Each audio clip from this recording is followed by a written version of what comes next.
So the Lone Ranger said, "No, Tonto, no. I said bring the posse." Opening with the dad jokes. The second the mics get hot.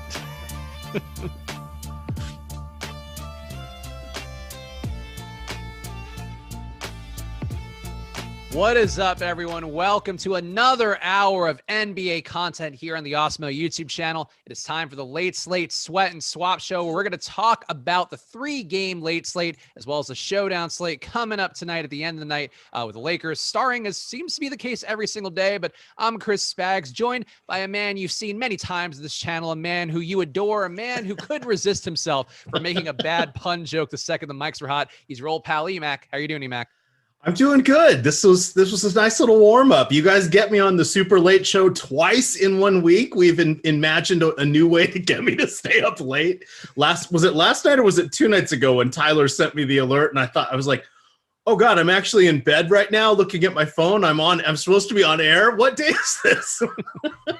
Yeah, EMac had a little scare there when Tyler forgot who was on the show, and it was me and Greg's show here for the late slate. But good news is EMac is up and lively for this one. And EMac, let's talk about the slate in a second. The main slate going on right now, as we always do, try to recap some of the core items before we dig too deeply into the 3 games that you've probably heard a good amount about already. No crazy news has gone on so far, but smash that like button, guys. This helps us out a bunch on this show. And also, if you are trying to get any last minute prop bets, if you're trying to maybe bury any losses from the day because you didn't play any Russell Westbrook, go check out oddshopper.awesemo.com. There's a lot of great tools on there, especially the ROI and win percentage tools. 2 new additions to the Awesemo Odd Shopper offering on there. In addition to just being able to find the best rates for every bet you want to place in legal betting states, you can now check those out as well. So obviously the company makes money off this stuff, but it also is really a genuine asset to what you're trying to do when building a betting profile, trying to hedge your DFS lineups, whatever you want to do to make money off of legal sports betting. So go to oddshopper.awesemo.com and check out some of that data on there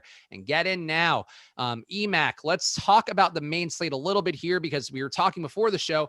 Russell Westbrook up over 80 fantasy points in a spot that would have seemed unwinnable. And I thought today on the tip-off, I thought I had a spicy take being like, I think Bradley Beal's a pretty good play today. I feel like he's going to shoot a lot of mid-rangers, have a nice day. You know what? Bradley Beal was a great play today, EMac, but he wasn't quite as great as Russell Westbrook, who is dominating and look completely rejuvenated. And I feel like now anybody who has said that he was washed this year must pay a Russell Westbrook tax to me on Venmo at Chris Spags, but really just in general to pay the price for not believing in Russ.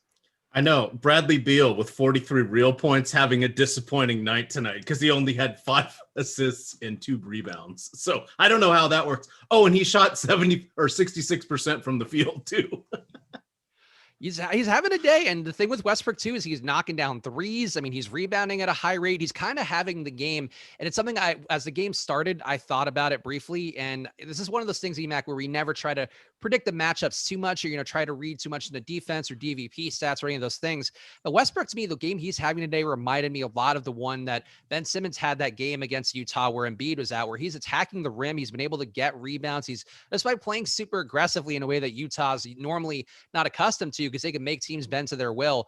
I just think there's something to Westbrook in the frenetic way that he's playing. And I mean, 37 minutes, 82 fantasy points. I feel like from the things we look at, EMac, this is about as good a day as you're going to find from Russell Westbrook, whether Beal's in or not. Yeah, absolutely. And that's something as a Wizards fan, they just got the win. It's nice to see. They had gone on a little bit of a tear there, but they were winning all these close games. They lost their last couple, including their last one, which is a winnable one against the Sacramento Kings. And, as a Wizards fan here, it's not been great since the days of the retreaded Paul Pierce, who led them to like a second round along with John Wall and Beal and some others. But it's been a while since they've had much of a playoff moment or anything to root for. But it's a really fun team to watch now. So I very much enjoy it. There is no depth. There is no center rotation. Moritz Wagner went from starting back-to-back games to DNPs. Now, if he didn't play tonight, I think that's 4 straight. So what are you going to do? Thanks to Coach Scott Brooks, but they got 2 guys worth watching. So that's definitely a nice thing. You're going to ask the next question. Who torpedoed me, right? Well, no, I was going to say that I'm happy. I was going to actually ask you for your successes first. Julius Randle. Joe Ingles. 50% Joe Ingles. He was in the Yahoo play of the day as well. $13 over there in the DFS building blocks. I also had a fair amount of Donovan Mitchell. He was also featured in the building blocks. I did say that Julius Randle could be a risky play. That was before they ruled out all of the guards. But that was an interesting one. But even though that was, not the right call, things changed dramatically. That article also each day shows you how to use the boom bust tool and understand probabilities. So the probability of someone like, who was the guy we were all in on tonight from OKC that's destroying me? Moses Brown. He lost a lot of minutes, Al Horford, today, and now he's starting to 46% Moses Brown, baby. Yeah. Oh wait, that's not good.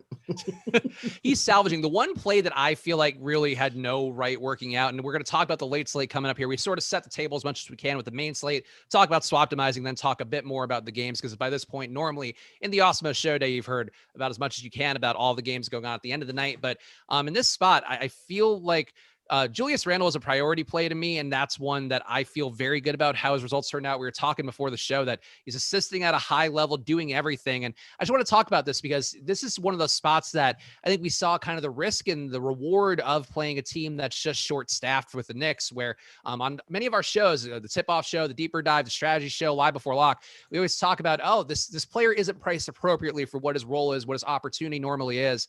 And even Julius Randle at $10K on DraftKings, at a little bit cheaper on FanDuel, where he was basically an unavoidable chalk play, but on both sites today, paying off in a major way. And then on the other side, you had Frank Ntilikina, who had a ton of minutes in that first half and did absolutely nothing with them initially. Then he got hot, finally hit a shot, broke that Chris Davis-like snide for him, for anybody playing the MLB streets and the NBA streets. And I feel like, EMac, those are sort of the two ends of the spectrum. And Moses Brown being kind of a comparable play too, where we saw him be fantastic when Al Horford was out. Now Al Horford is in a game where it honestly wasn't close for the majority of it. They were trailing by 20 for a good part of the game, but the Thunder just kept Horford in enough where Moses Brown's not going to have an easy time getting there. And I'm just wondering, EMac, if you have any sort of overarching thoughts here. And I always look to you for the sage veteran wisdom that we could expect from a man of your respectability. However you want to phrase it. Choose your words wisely there, Chris. No, I was just looking to see amongst the players that we have that we can swap to. Now, I still have, because half the slate happened now, we still have 3 full games. So we have tons of players that haven't gone. And that's where it gets to be a little bit tricky here in looking at what do I do to recover from Moses Brown? And part of me says, well, I mean, do I really need to? Like, here's a perfectly good example of a team. It has Brown and Jason Randle, but I still have Kyle Kuzma, Damian Lillard, and DeAndre Ayton left. I can't really swap off of any of those guys to get particularly better. I've got one here with Brown that also has Naz Reid, Lillard, and Zion and Lonzo Ball. Now, maybe that's one where I say, okay, maybe I go away from Naz Reid, downgrade Lillard, and then try to get 2 okay players for that. If I was hand building, I'd probably chase that one around. But then there are just so many uncertainties in these 3 games that we have going on tonight in those. So we'll get to those as we break them down. But there doesn't seem to be I need to go to this guy because there's enough question marks and not the best matchups across the board. Well, outside of Portland and New Orleans, but they've just played each other. Maybe that impacts their play tonight. I see we have a super chat. Oh, yeah. You could read. Actually, I'll read the super chat here because I got it to you. Caleb McLean asking Kuz or Covington for the late slate. And here's a question I'm sure a lot of people are asking. We're going to talk more about the late slate when we talk about swaptimizing in a second, but we'll take this one real fast just because we try to make sure we take care of our super chat people who support the channel. For me today, I prefer Kuzma. And then there's one reason here, projection-wise. I think he looks actually kind of terrible today when you have Caruso in the mix, Talen Horton-Tucker, who's been seizing enough minutes that I think they do squeeze Kuzma from a projection basis. But one thing I've talked about a lot with Charlotte this year and all the shows I do, they give up a lot more assisted buckets than the average team. They give up 13% more assisted 2s, 8% more assisted 3s. And the end result for a guy like Kuzma, who can get his own shot, but is mostly going to be set up by guys for, most of his 2s, 61% of his 2s are assisted, 96% of his 3s are assisted. I think this is the kind of game where Kuzma can have some upside. And I do think a lot of the scoring for Portland is going to come, as you might expect, from Damian Lillard, also from CJ McCollum, who's back in there, from Enes Kanter, if he can break his Steven Adams issues that have really haunted him for years. I want to talk about that more, but I feel like for me, EMac, it would probably be Kuzma over Covington. Do you feel any differently, or would you want to go with Kuzma? No, I'm still comfortable with that. Is he still coming off the bench? I'm assuming so, yes. with Markieff Morris starting. So I think that being with the second unit actually does help them. Looking ahead, this is the third game in, let me see, I believe this is the third game in 4 nights here for the Lakers. And I was looking at this. I was a little nervous about the Minnesota game, which was 2 games ago with LeBron. We hadn't seen him sit in a while. I don't think he's going to sit tonight. They don't play again until, so even though this is 3 and 4, they don't play again until Sunday. However, that game Sunday is against, if I'm remembering correctly, is against Phoenix. So that one's a key one. Oh, they're not going to be on our slate on Saturday. They play the afternoon game hosting Atlanta. So that would be the one where I would think, maybe tonight he doesn't get much run in the fourth, especially with Alex Caruso back if they are ahead. The last game, even though they were ahead, he still played 7 minutes in the fourth quarter, kind of in the middle of the fourth quarter. They gave Schroeder the beginning run, and then they don't have any other point guards. So Taylor Horton Tucker has been kind of doing a little bit of that towards the end of the game, but they just kind of had LeBron in there, and he wasn't trying he was coasting because they were ahead, but it was one of those don't get hurt, let the others do the work, even though you're out there kind of moments, in that we do need these wins because they've got to keep trying to get these easy ones until Anthony Davis is back. So that was the one I was worried he'd be out of. I'm not worried tonight. And by the way, even though he's gotten a little bit of in-game rest, he has gotten triple doubles in the last 2 games. And he's basically averaging like 24, 8, 11, and almost 1 combined block and steal. So he's putting up the numbers right around 50 fantasy points. So I'm comfortable with him. Kuzma would be my choice there. The person I think that might be the odd man out is Taylor Horton Tucker, just because Alex Caruso is back. And I thought Caruso was going to be out again today. I didn't think this was a concussion. It said head on his injury. Was it a concussion or was it like a neck? Because he's had at least 2 in the last 2 years now, if not maybe 2 this year. So I didn't know how quickly he would come back from that. He also had that neck issue as well earlier this season. Yeah, sad to see a perfectly round head like Alex Caruso's get hurt over and over again. But yeah, I'm with you. I think the one thing swaptimizer-wise, and we're going to talk more about the late slate and dig in here, and I can give you guys some ownership projections too coming up in 3 minutes. So you have to smash that like button really if you can. We're going to give you guys some free data here from Awesemo. And if you want to check out the data yourself, you can find the night slate ownership projections as well as player projections, the boom bust tool, all the tools here that people talk about on these shows. And you see people in chat or it's on social media making money off of. They're all available for you for the night slate too. So go to awesemo.com/join. Check those out now.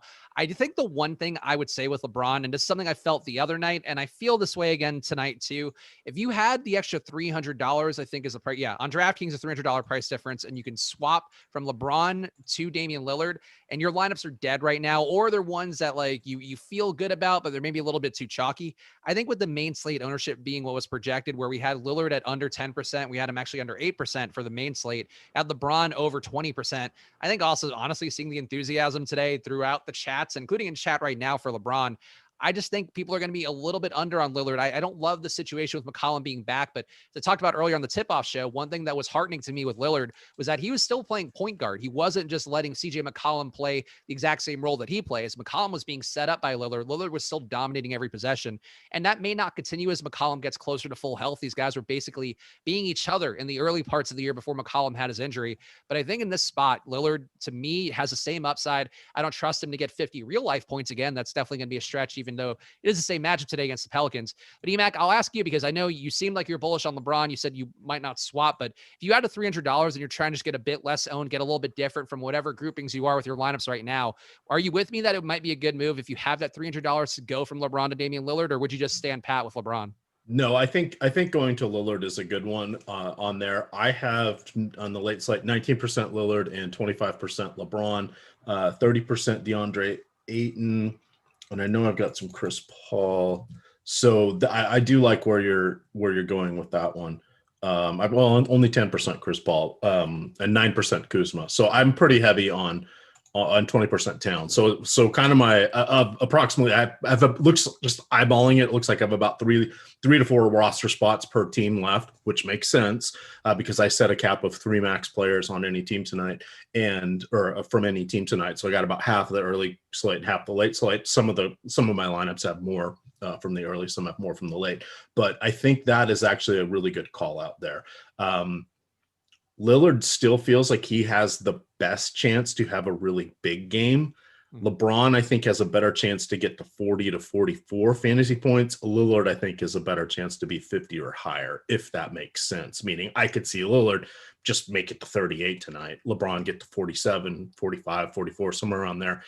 that's really not going to be a difference maker. But I don't see LeBron just having a monster game, because if he does, they're going to be so far ahead. Just get him out of there, right? I mean, that's the theory. And Charlotte taking a little bit of a downturn too. I have some concerns that the game could get away. Obviously, the spread, though, only 7 points favoring the Lakers, so nothing too crazy here. Definitely not anything where we always do try to avoid projecting blowouts, but in this spot especially, definitely doesn't look like a blowout, but you know how games can go, and I think Charlotte's are running a little bit worse right now. They're also projected by Vegas, even though their roster is mostly healthy now, projected for 4 less points than their season points per game average, while the Lakers are projected for 4 more, and that is something I note sometimes when just trying to figure out how a game could go. Obviously, not gospel. If you're playing lineups, you're still looking at the data for projections and all of that, but something to keep in mind. And we are at the halfway point talking about the main slate here. We got a super chat to hit on, but it's money time. So I'm going to give away some ownership projections for you guys and do the flipping of the hat that Lord knows we need to do to solidify that it's money time on here. 2 money times on the late slate show, since we have the showdown we're going to talk about more in the back half. But the night slate ownership projections on DraftKings, top 5 owned plays. And guys, help us get to at least 100 likes right now. We got over 400 people in here, so helps us keep the lights on here, especially with this show that we need to grow the following here. We need to keep moving in the right direction. So smash that like button here. Top 5 owned plays on DraftKings. Number 1, DeAndre Ayton at 39%. Number 2, LeBron James at $10,700. He's not $10,700%. He's $10,700 and 38%. Devin Booker, number 3 at 35%. Brandon Ingram at 34%. And Mikal Bridges, number 5 at 33%. I'm going to read the FanDuel ones too, so these guys can have a little bit of advance notice on their thing, and we'll talk more about these top 5 owned plays. But on FanDuel, number 1 is LeBron with 55%. Devin Booker, number 2 at 53%. Zion, number 3 at 51%. Damian Lillard, number 4 with 43%. And Chris Paul, number 5 with 42%. EMac, out of these chalk plays real fast before we dig a little bit deeper. Mikal Bridges, Ingram, Booker, James, Ayton. Is there anybody there who jumps out? Because I think it's got to be Mikal Bridges, who seems a bit odd, though. Ayton, I think, has a somewhat obvious pivot that comes with a little more risk, but Enes Kanter, I think, would be the center pivot for me. Yeah. So Ayton, the risk is always, is he going to play in the fourth quarter or not? They tend to do a little bit of mixing and matching there. Now, tonight going against Karl Anthony Towns seems reasonable that it would be him over Saric in the event it ends up being a close game. The one I did really like, can't remember if that was, I think that was Sunday night when I did the show with Eric Lindquist. I was really high on Jonas Valanciunas against Phoenix in that one, and that one kind of worked out. But the tough thing here for me is Bridges. I just don't like either. No relation, Miles and Mikal. I don't really like either of them from a fantasy perspective. So generally, I'm sort of on the downside of those guys. I had the same conversation maybe 2 shows ago where I was going with Saric. He didn't have a great game, but I think Saric has a decent chance to be the guy who's closing if they're going to need an extra shooter out there. And that's just being a guess. I could also see, let me see here. This is a good one to think about really quick. If I remember correctly, I wrote up Chris Paul today. So let's look at my notes here, because so Phoenix last played on Monday. They've had 3 days off. Tonight and tomorrow they're hosting Minnesota. Sunday they play the Lakers, as I mentioned when we were talking about LeBron. So I said I'm not predicting crazy minutes for Chris Paul with a game again tomorrow. I like him for the floor. If we think that they're going to have the game in control, that's when we'd see more Bridges, more Saric, more something like that. Probably even less Ayton because they have that game again tomorrow. If they don't, then it's going to be Paul, Ayton, Booker, and 2 other guys closing there. So I'm with you on not loving Bridges. I think he projects fine, but he's one of those guys to me at his price point. I think you can just go really any direction there, go down, go up, go some other way.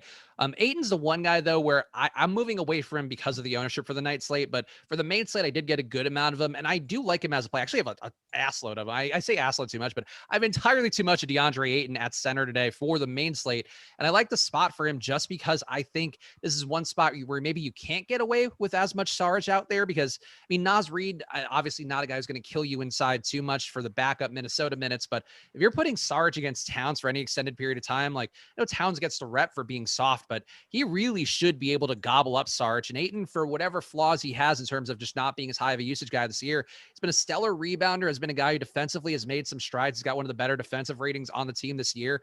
I think in this spot for me, I trust Ayton a little bit more. I just think ownership wise, if you want to get less ownership and for whatever reason, Bridges works, but Ayton doesn't, or you have more money to go around rather, and you don't want to play Bridges, I think going to a guy like Kanter would be the move. And I have some grave concerns. I actually went through the game logs to see every time he's played Steven Adams. moves. And it's been terrible for the most part of the last few years, but I feel like Cantor projects well. I think the opportunity's still there for him.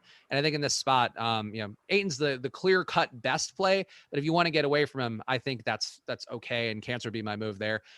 Any value plays for you in this game, EMac? And actually, I guess let's talk real fast about Karl-Anthony Towns because he's another pay up option there. I feel like on this particular slate, though, you have to put him substantially behind, I think, LeBron. You have to put him substantially behind really all the New Orleans guys, Dame. I think even on his team, I'd rather go to the value instead of just taking him. But maybe there's reason to go there more, EMac. How do you feel about Towns?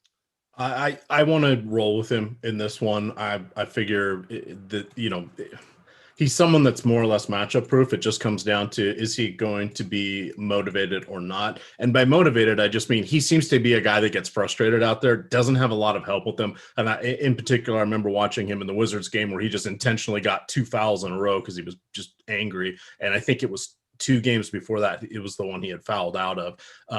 Other than that, curtailing some of his minutes, I mean, the sky's the limit for him, regardless of who he's going against, because he is the primary option. So even though, the backcourt defense has been really improved here for Phoenix, and I like Ayton as a defender, an accomplished and polished center can still get him. And I'm fine with that. Plus, there should be a lot of rebounds. Cheap guy in this one, Cameron Payne. Jalen Noel's 5,200 on DK. That's not exactly cheap, but I'm okay with him as well coming off the bench. Payne was my pivot today to Chasen Randall, which we'll see how it works out. Ooh. But I do think that there was enough money left on the table to get away from Chasen. I went to both Frank Ntilikina, which has been a perfectly fine play, not a ceiling breaker as you might expect from knowing Frank Ntilikina over the last few years. But Cameron Payne's been really efficient. One thing with Cameron Payne, and we talk about this sometimes on the shows, guys like Zach LaVine, Shai Gilgeous-Alexander, 2 guys who've been maybe shooting better than people realize. Cameron Payne this year, 63% true shooting. Going back to last year, he was 62.7% true shooting. His minutes have been mostly steady. And if you do think there's a chance here that Phoenix blows this one out, 10-point spread favoring them at home, I think that Cameron Payne's pretty sneaky overall. 20-minute projection from Awesemo with a chance, I think, maybe to earn a few more. So that's one value play I would prioritize. A couple super chats to hit on real fast, so we'll talk about the rest of the slate. From Fresno asking EMac, Zion and Melo or Ingram and Hayward for you on DK? I really don't like Melo that much now with McCollum back in the mix, but I think I would still go. Wait, actually, those price points don't seem to make sense. But I guess I would go Ingram and Hayward now, thinking about it a little bit more, EMac. But how about you, Zion and Melo versus Ingram and Hayward? I'd follow with the second. And the thing you got to ask yourself is, if Hayward gets hot, what's going to happen? Who's going to guard him? Probably nobody. And it's not like LeBron's going to be expending energy on defense. So I like that one a little bit better. If they still had Davis, then obviously their Lakers are an entirely different defensive matchup. But on this one, I'm totally comfortable going that route for me. And I'm just, things are a little crowded there with everybody. Well, with McCollum back, I don't know how the rotation's going to play out. That puts Carmelo Anthony a little bit at risk. It puts Covington at risk. We don't know what's going on. Did we get any Abdul Nader news? We did at some point, though. I don't know that I paid the closest attention to it. Oh, yeah, he's available to play. Okay. Also available to play earlier was news of Harry Giles. I don't know that he's a lock to get minutes today, but something to keep in mind, too, that he's been out for over a month, though, by the way. Yeah, and he's also got. I've actually talked about him before, but I have a friend who was or a friend of a friend rather, who was who I do know and just heard from this firsthand, but was interning as the Knicks team doctor when Harry Giles was in the draft. His knees were just a debacle, and he's actually had a longer amount of playing time, or more playing time per game than I think the doctors expected at that point. But Harry Giles, somebody that they're probably not going to rush back to play a large load of minutes, so not somebody you should play, but somebody who could affect things a little bit for that second unit. Guys like Carmelo, guys like Covington too. We've talked about just the rotation shift around enough where if Giles gets in, things get a little bit squirrely. What the other super chat that we have here, actually, let's take the super chat real fast. Is fading Lillard being too different on this late slate on DK?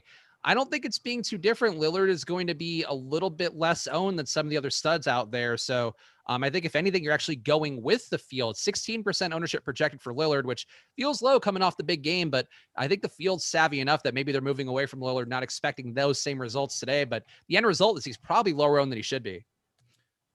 Damian Lillard is always going to be a slate breaker. He reminded us of that in the last game, and our other shows have talked about it. And Adam was the one that pointed this out, that last year after McCollum had missed significant time, Lillard had some of his best games when McCollum returned. He doesn't have to carry the entire load. That probably helps him a little bit. He doesn't focus on defense anyway, but now he at least has someone that the other defense has to take into account. So I think it's silly to not roll with Lillard tonight. Why is my and Thomas McKeown asked, or McCown, I think it's probably McCown. Different spelling there threw me off. Swapping Layman for Naz Reid is his question. Jake Layman starting for the T-Wolves again, but doesn't really do much in that group. So let me just double check my projection. I had more Naz Reid earlier. I didn't swap around with it. I think I would still personally favor Naz Reid, even though I don't have the most confidence in an EMac. I think both are kind of crappy plays, but Reid and Layman are cheap enough. So how do you feel about it, EMac? Do you want to go Layman or Reid? I'm still going to go Naz Reid. That is probably it's a fail, not a failure. It is a weak point of mine that I like him. I like his off the bench production. It's not always going to be there. He conceivably could play 11 minutes tonight. I still want to go with Naz Reid. Yeah, the per minute production, I think, is a little bit too high there, especially if there's a decent chance of this game getting weird. Layman, though, to his credit, I think has some utility in as much as, Phoenix is a competent defense. They're probably going to do a good job on Anthony Edwards, I would think. They might even do a good job on Karl-Anthony Towns. So at that point, who's shooting? You're going to have Rubio creating. So if Rubio's creating, somebody else has to shoot besides Towns and Edwards if we're going to assume this Phoenix defense is as good as it has been all year long. And there is some logic in going to Layman, but I think I would trust a bit more that I don't think Minnesota can hang in this one, or and Naz Reid, to me, just the per minute production is going to be pretty high if he does get a little bit more run. One thing I wanted to talk about real fast, EMac, we've talked about Zion a good amount on this show, and one thing that I think is important to note for this slate, because I actually have been down on Zion for a while there, mentioned the rates with him and JJ Redick being off, and one thing I realized, which I think was important, was that JJ Redick opens up a lot of Zion's play actions where he's going to be taking the DHO, he's going to be setting a screen for somebody, gives him some easy assists. But now the last couple games, or the last game rather, Kira Lewis Jr. saw less minutes, and this could be a trend. This could be a one-game sample, but I think what we saw was Zion getting 8 assists there. I don't know why you'd move away from that if you're New Orleans in this exact same matchup tonight. Zion was playing the point guard there. Kira Lewis was laying back and then barely playing any minutes. Wasn't up in the 20s of minutes like he had been previously. So I think in this spot, EMac, going back to Zion, I think is not a bad move here. I don't know that I trust him having the 50 fantasy point floor that he showed for a stretch, but I still think overall he's going to benefit now. But, the not having Redick isn't great, but having Kira Lewis not dominating the ball in that second unit, having Nickeil Alexander who's going to get his shots, so basically going to go your shot, my shot with Zion in that second unit. I think it's a nice spot for Zion now, and he's a play that I feel like could have a slate breaking potential. So how do you feel about Zion in this situation? I think it's actually a decent one, and that's a good way to point out who is possessions, touches, and what happens on those possessions. If somebody's going to have the ball for 7 seconds or so, that kills a large chunk of the shot clock. And you're absolutely right. If someone's going to try to break somebody down, it's going to take that long. So that is a good call out. And we got a couple more super chats here. Jordan asking, fade Lillard, Bron, Zion, T-Book, or CP3 to fade. This is a complicated question. Booker is one of my favorite plays on the slate, so I would say fade CP3 and LeBron. And I think fade Bron. I think that's still the way that I feel just based on the ownership. But EMac, with all those names, Lillard, Bron, Zion, Booker, and Chris Paul, if you had to fade 2 of those guys, who would it be? That's a complicated question, but who would it be? Yeah, definitely the same two. CP3 and LeBron. Third would be Zion. And then we got another question here. Graham or Monk from Donovan. Monk went off yesterday when we did the late slate show, and I had extolled the virtues of Devontae Graham. For me, I'm going back to Devontae Graham tonight. I think Monk is a higher usage guy, definitely the one who has, kind of more per minute breaking potential. But Graham also had a few brick shots on his assists yesterday. I think there's opportunity for Graham. But EMac, how do you feel about it? Graham or Monk, given that Monk is a little bit lower owned, it seems? I'm going to go with Monk. I had not realized he did well last night, so this is not point chasing. This just is feeling of being a little bit different there. And that was me that typed it in. I'm not signed in as me. I'm signed in as Awesemo, I guess. So. Let's see. For who was asking. Oh, sorry. Dope Heathen asked a question too. Sorry, there's a lot more super chats today for some reason, and we're trying to cover things as fast as we can. The structure sometimes throws me a little off when we're doing the Showdown and the main slate shows, or the night slate shows. Dope Heathen saying the other one was Sarge or Crowder, or I don't know your questions. Oh, Mikal Bridges or Melo was the question from Dope Heathen. And now that game's locked, but EMac for prosperity, I would still take Mikal Bridges over Melo. I think Melo is one of the guys who gets squeezed the most by having McCollum back in the mix. How do you feel about that? I absolutely agree. Yeah. So sorry when you get that on time. We're trying to jump around. And when the super chats disappear, when I'm going between the ownership and all the different screens, it happens. So my apologies. Dopey, then you're one of the regulars. So if I see a question from you coming up anytime soon, have no fear. I'll get to it. And now let's talk a little bit of the We owe you one, Dopey. Then you have our marker. Just wave it to us and we'll make sure you get a good question answered next time. So it is now the halfway point of the show. So we are going to talk more about Charlotte and the Lakers, so you guys can swap around a little with that stuff if you want. This is the showdown game today. Some big tournaments on DK and FanDuel for it. For FanDuel, it's a single game format. For DK, it is a showdown. And in 14 minutes, we'll give away the ownership for it too. But if you want to check it out early, go to awesemo.com/join. We have regular packages on there. We can get all the ownership projections, player projections, and the boom bust tool for all the slates. If you want to get an express package as well, there are a lot of those things, but in grade form. And you can also get access to the premium Slack and just hang out all day talking about stuff. I know if you guys are in YouTube chat, especially, you're doing yourself a disservice by not just paying for an express package, getting to the premium Slack, because those guys have a lot of useful insight. And it's honestly just information flow throughout the day. So go check that out. In addition to News Gods updates as well, you can just set an alert on your Slack and just get those right to your phone. So big ads there if you go to awesemo.com/join. Let's talk about the showdown. I guess let's talk about Charlotte and the Lakers overall, EMac, where the net result of all these guys being back for Charlotte has been a bad situation for LaMelo, been a mostly bad situation for Hayward, for Rozier, for PJ Washington. These guys all kind of getting squeezed usage wise because it's not a small rotation for Charlotte. I think today we have 10 guys projected to get minutes. And I think the net result here, and it was something that tripped me up yesterday. I know Greg was also bullish on them. We talked about Charlotte at Denver. There's not a lot of potential for multiple guys to get here at this point with Charlotte because of their prices being where they are. And even though Charlotte does have a little more upside, I think normally I don't trust playing a lot of Charlotte players for the showdown or for the night slate itself, EMac. But do you feel any differently here? Would you feel comfortable getting to 2 or 3 Charlotte Hornets in a spot that not a high implied total for them, only 109, and and a Lakers team that still fundamentally on paper is not a terrible defense? I was trying to figure out what to do with Cody Zeller.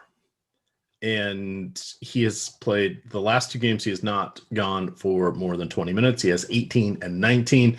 But he, even in those games, and even though he has a combined 4 for 15 in those games, he's still averaging just shy of 20 DK points. He's been a tick up in the assists for one of those games, but turned 2 of those assists into 2 make shots, which makes sense. It's still going to be around the same score.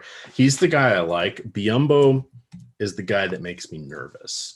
So let me see here. So Biyombo actually has been in the rotation, but he is the epitome of boom or bust. In his last game, he played 16 minutes against Denver. He had 1 rebound, 1 assist, and 1 personal foul.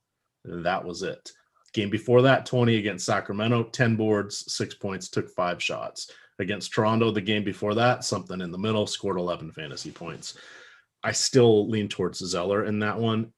I don't really want to go to Ball in this game in the showdown format, so this might be a Zeller and Monk of the 2 guys I'm considering.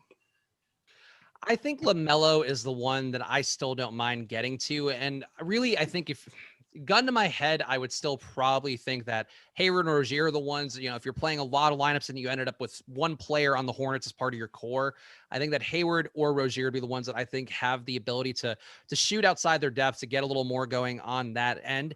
But I think if we're looking at a player who is going to be the one that has the ceiling, that weird quote from LaMelo this week talking about how he wasn't too excited to play LeBron or whatever, and that became a media headline. But on some level, you got to think LaMelo knows this is a prime spot, a national spot to be seen. And I think LaMelo, to me, that's not a data point. You are still seeing LaMelo price for a situation that is not what is currently the case for the Hornets, where you have Monk, you have Devontae Graham, you have Hayward, you have Rozier, you have everybody you could possibly get up shots in the rotation now. But I think LaMelo could take a little bit more off the table this game and push it, and also play make a little more against the Lakers defense that is not as good as it normally is with Anthony Davis and Marc Gasol, but still is competent. I think LaMelo is the one that I would target as a slate breaker, but Hayward to me and Rozier would be a little more of a core play. And Zeller too, maybe there's a pathway for him to get minutes. I just don't have the most confidence there for the reasons you mentioned, EMac. Awesemo only has him in for 21 today, which doesn't feel great for Cody Zeller. Yeah, at this point, I'm just trying to look to save, but we have Malik Monk is like 0 in captain ownership. I don't think you'd want to put him in captain. So now we're back to that $1 million question here. What do we do with LeBron James? For LeBron, so for the Showdown, for the Who- night slate, for the Showdown, two different things. For the Showdown, you have to play him, I think. Who's the one that doesn't like to play the chalky captain, and who plays? I hate playing chalky captains. I would Okay, never. and Greg's the one that plays the chalky captain. Greg loves a good chalky captain, yes. And where does Lindquist fit into all this? I don't know. I have to believe that Eric would go a little more on my side. I guess we could find out tomorrow if we have a Showdown to talk about. Actually, I think tomorrow it's normal timing for the show, but I have to believe that. I just think it's more plus EV. And Greg refuses to back down on this one, but I don't do the longitudinal work on it to back it out because I don't really care that much about proving Greg wrong. He could do that himself every show, huh, fellas? But for me though, it's really that you're getting away from so much of the field for an outcome that's not surprising. And I think one thing that he says, which is actually pretty sharp about approaching the captain, where if you have a LeBron and it's such a drastic difference in projection, maybe that is something that you do get a little more LeBron at captain just because like his floor is probably better than most of these guys' ceilings. But EMac, I'll tell you, for the captain I went to today, it was Dennis Schroeder for the Showdown lineup I did before the show. Nice. He projects the best to me in terms of points per dollar. And I think too, because of what we talked about earlier with Charlotte giving up a lot of assisted plays, I think that benefits Schroeder on both sides of the equation. So to me, he fits the criteria of a captain I would go to. I think, Harold too is in the mix. I would say LaMelo is one where you actually are getting a bit of a discount because people don't want to pay his price tag. But EMac, you tell me, I mean, LeBron is going to be 50% owned at captain on DraftKings. Do you want to be splitting that 50% of the field up, or do you want to try carving up against the 50% of people not playing LeBron at captain? I just feel like the latter is going to be more appealing and more plus EV over time. So you can be, if you put LeBron at captain, you're going to want to leave probably $1,200 on the table if you're trying to be different. If you're playing in these giant tournaments, that's what you're going to need to do. My sort of trying to be different. I see someone's asking a great question. Why play Monk if Rozier is back or Graham is back? And my thought there is he's just a guy who could get hot. There's nothing else about it. You're playing with fire, but I sort of feel that way in showdowns. That's why usually when I play showdowns, I like to do a lot of 3-mans. I like to do a lot of single entry quints, triple ups, and a few head-to-heads here and there. And then I put them in kind of the 100 and 200 man contest. The way I build my lineup ends up being super chalky. So when I try to be in the larger field tournaments, I try to do something a little bit different. Usually I get really into these when we are doing playoffs, but it's been kind of fun using this as a puzzle to think of how you want to construct your lineups. And this has been great talking through it, very similar to what we've done on our Sunday night show. So for football. And that's something I've really enjoyed, just hearing what other people do, because before this, I didn't really know what other people were doing because I would just kind of dip in and out of these formats on the weekend. So it's been a nice thought exercise. So for me, if you want to go super chalky, Chris, and I completely am ignoring your question, my apologies. If you go James, Harrell, and Schroeder, we can agree those are 3 of the most popular guys, right? So then we got 3 spots left. So then I said, all right, well, let's put in Malik Monk and let's put in Zeller and let's see what we have. So I have $6,700. The most I can get to is Miles Bridges, Markieff Morris, or Devontae Graham. And I'm going to be leaving somewhere between 1,500 and like 2,000 on the table. I would be comfortable doing that because I know nobody else is going to do that, or very few people would do that. I look at what I could upgrade. So say, even if I went with Bridges and I had another $1,500, I look at with Malik Monk, I'm stuck. I still can't spend that money. I need $7,200 to get to Kuzma. So let's put Malik Monk back in there and let's say, what do I get if I get Zeller? Nothing. I'm stuck again. I can't spend the money even if I wanted to. I can now upgrade Schroeder or Harrell. If I upgrade, I would probably go to Gordon Hayward. Now I've got a Charlotte mini stack here, but the problem is not all these guys are going to close. I know Zeller's not. Monk maybe not, or Bridges maybe not. So is that really what I want? Because if they're going to keep the game close and or enough where they can kind of be winning, don't I want people down the closing lineup? That's a horribly constructed lineup. So that's kind of what we want to think through here. Tell a story, figure out if it's going to work. I think the main thing for me is that you need to get different at 2 different ways in any sort of lineup you're doing. So if you're playing LeBron at captain, you then have to take, to me, you have to take one guy under 10% owned, and then you have to drop down from an expensive guy that you're getting to that people are probably playing. And I thought this is actually one of the more astute points that Greg made about it, because we actually saw this happen yesterday where one of our regulars in chat, Brad, was asking about showdown captains. He plays like every showdown and was asking about it and basically asked, can I play Zubac a captain? We ended up making the lineup up building it out. And then I actually took one differentiation point from that, and we ended up with the exact same lineup with Zubac, basically hand building. I don't know if Brad was running an optimizer or whatnot, but I think that's sort of how I feel normally, is that if you're playing LeBron at captain, people are going to have thought of every possible construction to get different.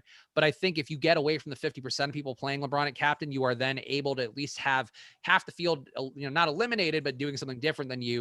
And then you need to capture an outlier effort. And then you still probably need a guy under 10%, or you need to have, a spot where you could afford Gordon Hayward, but instead you go, this is just me off the top of my head, you go to PJ Washington or you go to Cody Zeller, or whatever the case may be. That's normally how I think of Showdown. And I think, EMac, what you were saying before about the NFL is sort of, a good analysis as well, where if you guys played Showdown NFL at all during the season, what usually wins for Showdown, not always the case, but the majority is going to be a wide receiver having an outlier day, even though every single Showdown, it's going to be the QB who projects the best, or sometimes the running backs, but it's all about the correlations and how you connect those dots. And I think for me, connecting the dots of an outlier game for, a mid-tier player who gets to 40, and then you can fit LeBron, you assume that he gets to 50, and you assume LaMelo gets to 40 and Hayward gets to 40, whatever the case may be. Like, that to me is the build that's going to win more often than not. Whereas if LeBron just is mediocre, if he's as bad as he was last Friday against Indiana, and you have him at captain, like, you're probably not cashing. So I think that's the one thing that I would impart. And it's not a perfect strategy. I think there's still probably some finer points that people out there know better than I do, but that's just my initial inkling, is that it's better to get away from as much of the field as possible whenever you can in showdowns. All right, so here's where I ended up. Harrell at captain, LeBron and Schroeder, and then I've got Hayward, Monk, and Zeller. My thoughts are, if it's close, I'll have potentially five of the six closing. The hope is Monk makes it into the closing lineup. The other option here is maybe they don't need LeBron in the fourth, but they should probably still have Harrell. Monk would be out there. Schroeder would be out there as the ball handler, most likely, and then probably Hayward. So I still have a little bit going on there. And then we don't know if it would be Zeller or if it would be Biyombo, because they could just be throwing one of them out there, even if they're down. It's not like they have to match up against anybody in the fourth quarter if you're down by double digits, right? No, I think that's reasonable. And yeah, I think there's certainly pathways where Monk can stay on the floor and shoot them, either shoot them back into the game, or the game just gets away and Monk is the one thing keeping it close, and you play with a hot hand. I think that's been a spot for Monk a lot of times here. And as we talked about earlier, Monk is one guy.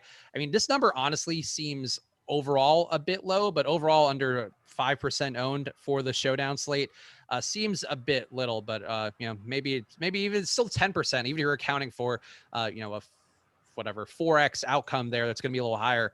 Not a lot of ownership going to Malik Monk, not a lot of ownership going to Cody Martin, not a lot of ownership going to Wesley Matthews. I guess actually this is really the case for Malik Monk, that when you look at the low owned plays, when you have Cody Martin, when you have Wesley Matthews, when you have Malik Monk, when you have Caleb Martin there, like EMac, out of those guys, like, I think the only one who's remotely appealing, who has the potential to break a slate or to break even a showdown slate, it has to be Malik Monk in this situation.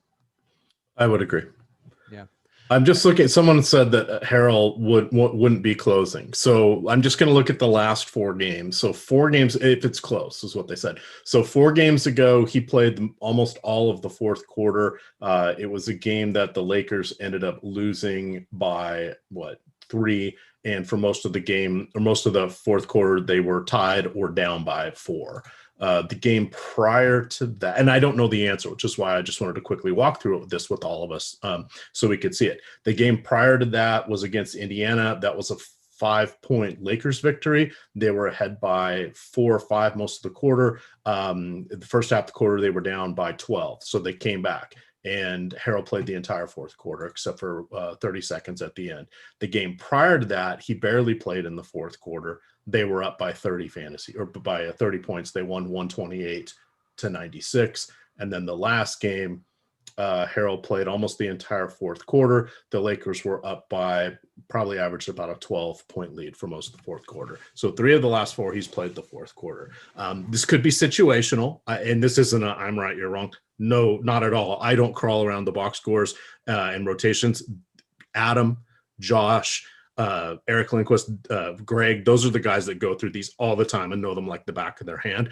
But I just wanted to show you guys, by using something like Popcorn Machine or some of the other sites that have the rotational box score, Add More Funds does, etc., you can go in and quickly see who was playing in the fourth quarter and kind of look at matchups and kind of look at what the score was, and maybe have a chance of getting inside the coach's head, as long as it isn't one of our crazy coaches. I mean, Harold to me in this spot, and this is another weakness of Charlotte that I'm going to mention real fast before we talk about the ownership. Give you guys that for free as well. So smash that like button one more time here for our second iteration of Money Time coming up. But the Lakers, going to get a lot of shots at the rim today, and I think that's what, when you combine that with what we talked about earlier, with Charlotte allows more plays assisted, Charlotte allows more rim runs, like they allow 13% more shots at the rim than league average. That to me screams Montrezl Harrell being in a good spot. And if Montrez is running well, and if there isn't a center who's going to, you need Damian Jones out there. Damian Jones is a better defender. I think really you could honestly make a case that the Yi Jianlian chair, that the famous chair from his combine workout's a better defender than Montrezl Harrell. But I think that in this spot going against Charlotte, I think Harrell's going to have a nice day today. He's also, honestly, for me, would be in play captain. We'll talk more about some potential captain options here down the home stretch.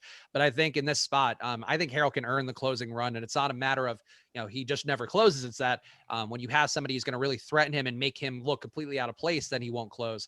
If he gets eaten alive in the pick and roll, like, he's not going to close. But if he's, running well offensively and he, doesn't get killed completely defensively, then he'll be in the mix. All right, let's talk the top owned plays here, which always you can get for yourself at awesemo.com/join. Top 5 on DraftKings. Number 1 is LeBron James at 100% overall ownership. You should be able to see these on the screen too. Thanks to our producer, Chris, helping out. Number 2, Gordon Hayward, 61% total ownership. Number 3, Montrezl Harrell, 54%. Actually, no, wait, I'm sorting by the wrong thing. That's my bad. Number 4, LaMelo Ball at 54%. And number 5, Dennis Schroeder at 45%. That I totally screwed that up. I was sorting by captain. So that's my bad. The top 5, just in case I completely screwed it up. LeBron James, number 1, Gordon Hayward, number 2, Montrezl Harrell, number 3, LaMelo Ball, number 4, Dennis Schroeder, number 5 on FanDuel for the single game on there. The cumulative ownership, this time I've got it sorted right. LeBron, number 1, 100% of lineups, just about 99.9%. So if you want to get different on FanDuel, it's not quite as wise as getting different on DraftKings, but that is one way, not playing LeBron. Number 2, Montrezl Harrell at 64%. Number 3, Gordon Hayward at 51%. Number 4, Dennis Schroeder at 39%. And number 5, LaMelo Ball at 38%. And LeBron on FanDuel, a very justified top MVP choice where the pricing doesn't matter. You don't have to pay any more for the MVPs on FanDuel. 84% LeBron. EMac, let's talk FanDuel real fast. Our guy Jordan in the chat was asking about it, but absolutely, your best plays on FanDuel, running the optimal to get on FanDuel, so what the super chalky is going to be. It's LeBron at captain, it's Gordon Hayward, it's Schroeder, it is Talen Horton-Tucker, it is Harrell, and that I'm missing somebody, but those are basically the 5 guys that are coming up the most. So that's I see what it is. It's a mix between star and MVP. But Hayward is the star twice. LeBron is the MVP 3 times. And then those other players bounce. Harrell's the only one that gets back up into the star category.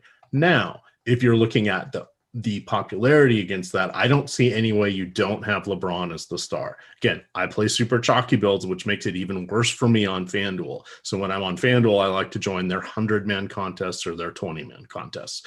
But I would go with LeBron. I would go with Harrell. I would go with Schroeder. I'd want Hayward. So as you look, Mr. Fish right here. And then Talen Horton-Tucker, I would think about going different there. I would lean maybe towards Alex Caruso.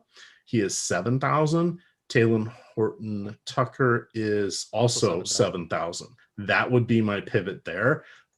Caruso, no captain ownership or no multiplier ownership. Talen Horton-Tucker is in single digits. That would be my differentiation play, would be to go to Caruso. Yeah, Caruso, I think the minutes I'm not the most confident in, but I do think on FanDuel where there's really not a lot of great values. The other guys who are going to be under Horton-Tucker's price, and Horton-Tucker is going to be as highly owned as any of the value plays on the FanDuel single game. You're going to have Cody Martin at his price point. Beneath him, you'll have Wesley Matthews and Caleb Martin and Bismack Biyombo.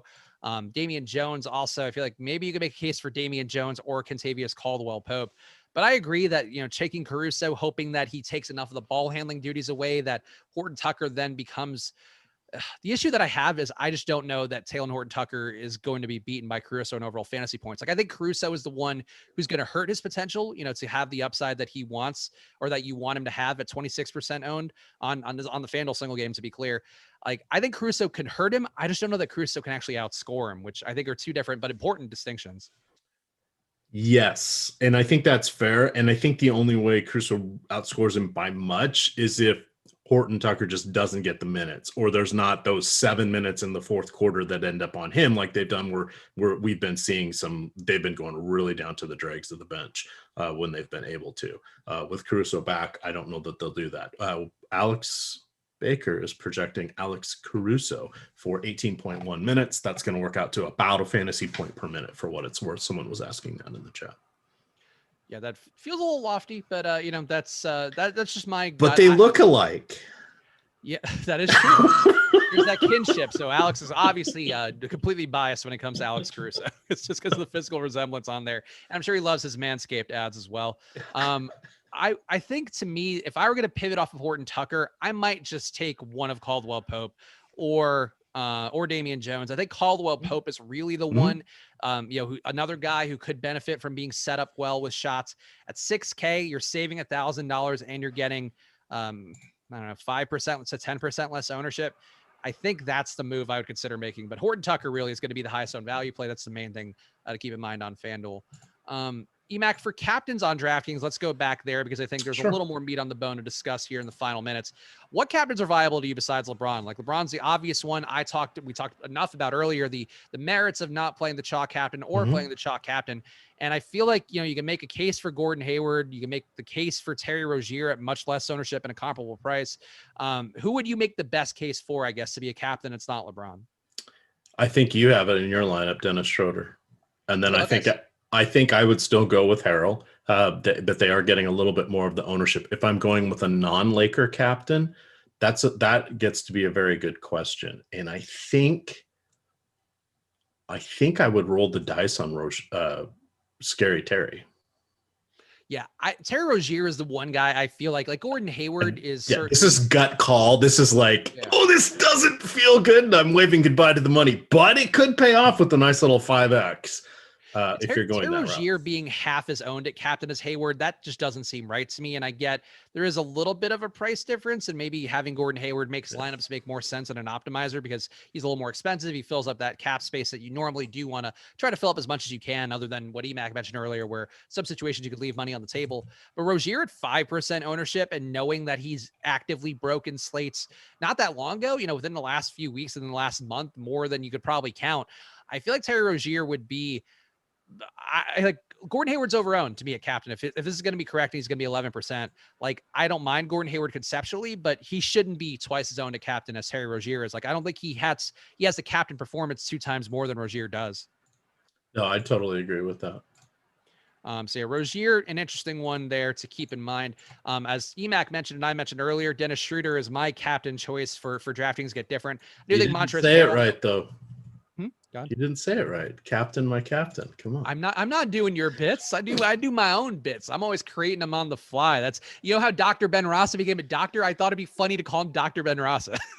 That's where my bits come from. Things that entertain me for 30 seconds and then I can never get rid of forever, like money hats. I'm glad you brought that up because I saw you were branching out your wardrobe. I did have the money blazer. And it was a money outfit. Alex is saying Spags should chug his whole drink at lock. It's a glass of wine. I'm not a Philistine here.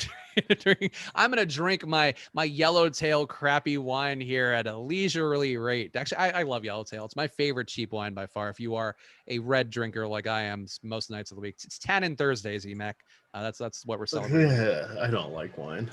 You don't like wine? Oh, no. No seltzer, no wine. How dare you? No.